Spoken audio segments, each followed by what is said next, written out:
Hello everyone, and welcome to part 4, the final part of Castlevania 1.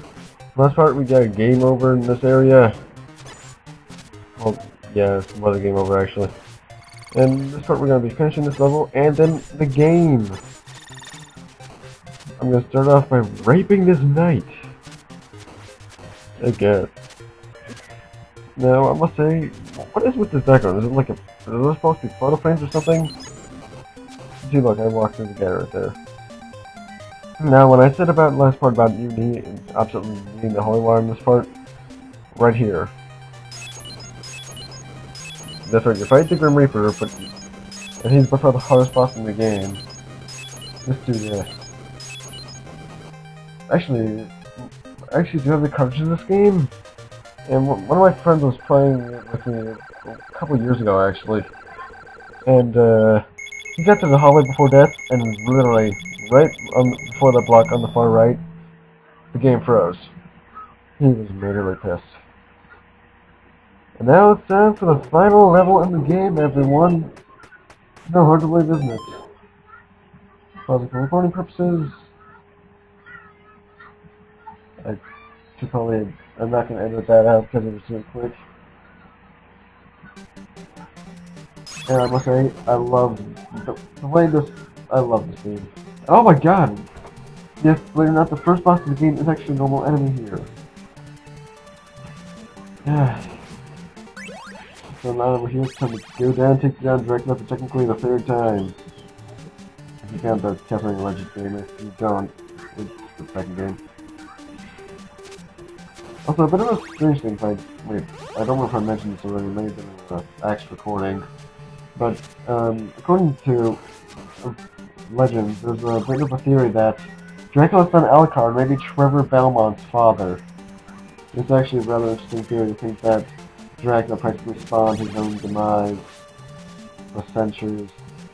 If only he hadn't had Alucard, Sonia Belmont would have been arranged childless. That's no theory, I actually kind of agree with it. Yeah, the main part of this level is actually, in fact the entire level is just this entire big little room clock tower thing. And I ended up death.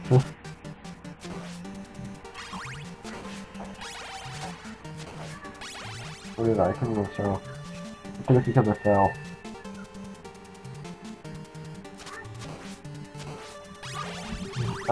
And the weird thing is, the clock tower on Wild Castlevania is the most difficult part of the game. It's definitely true in, oh, it's definitely 3, actually, yeah, this is actually true. It's probably most games. Like, going back to, that's just because, like, yeah, I'm the kind of guy who has to 100% games like that. I actually did when I recorded it. I did 100% it, technically. Just to pick off like 205%, because 6 because of the final room being appointed over to the final bosses. No, I probably shouldn't say that specifically in my playthrough. Whenever that happens. And that's what's happening. The final place. By the way, make sure you hold up on those stairs. Because you will fall right through them. And now we're finally here in the final part saying, hey, I have that cross. Do I use it? I don't remember. And there's Dracula's coffin, which is nothing down there. There's no rooms. That's Dracula's face with a surprisingly large nose. Just your nose reminds me of Nosferatu. I do remember I die here, and I don't use the cross. Think about Dracula in this game, I think it might be the same in 2 and 3. No, except for, well, no, it's not that one too. You can only hit his head. I think it's like that in 3. It's still that point 3.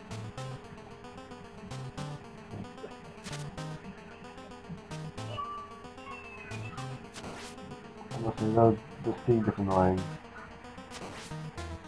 It's almost as bad as Sonic 06. You know, that game's music was amazing. For those of the unaware, Sonic 06 was the game, Sonic the Hedgehog game was in 2006. And it was shit. It was buggy, glitches. slow down. The load times were atrocious. The worst I think was about bad as not even in real life actually. And the it was just too bad. Although the music was amazing. And why did it? And now back to Castlevania. On the second time the boss, I practically nearly perfect the first form, if I remember correctly. So yeah, Castlevania 1, 18 stages long. I must say this is by far the most generic Dracula fighting ones. I forget what was the next little pause, sorry about that.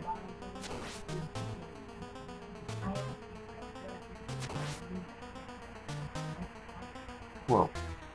Sorry, I'm probably gonna edit out that sound, but I think a bird just ran into my window. Oh well, it's not very cool. And the door just startled me. Startled me?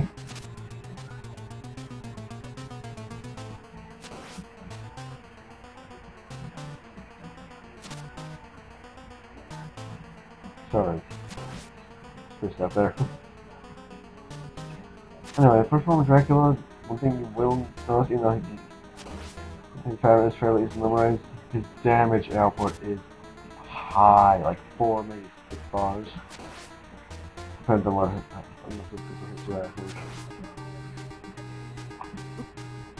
oh, yeah, see, like just touching this 4 bars of damage.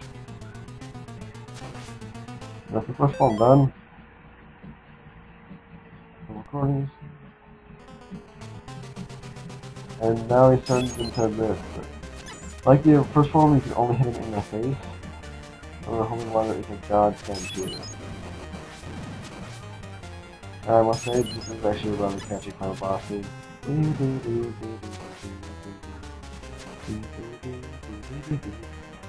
Anyway, then, this one ran too different from the first one in terms of pattern. It jumps, fires, something like a high jump. That.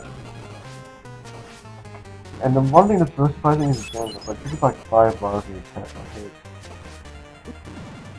But, booyah! You just got pwned, dude. That is the end of the original Castlevania, guys. No more gameplay. And my final score is 168,150. And this little crit is full of references to past, like, films referring to Dracula and other stuff. Right after the castle crumbles very lazily. Chris by comedy, directed by Trans Fishers. Screenplay by Bram Stoker. Pun off Bram Stoker. Bram Stoker, the guy who did the Dracula movie. Yeah. And now it has a cast, which is fairly odd. It's the only game that does this. It's implying it's like a movie.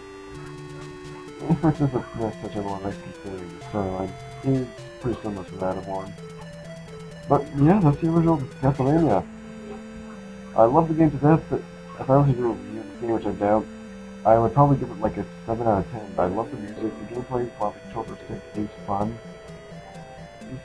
And the hero sound Balbondo? Yeah, that's a typo. Mistranslation, like Japan did a lot back then.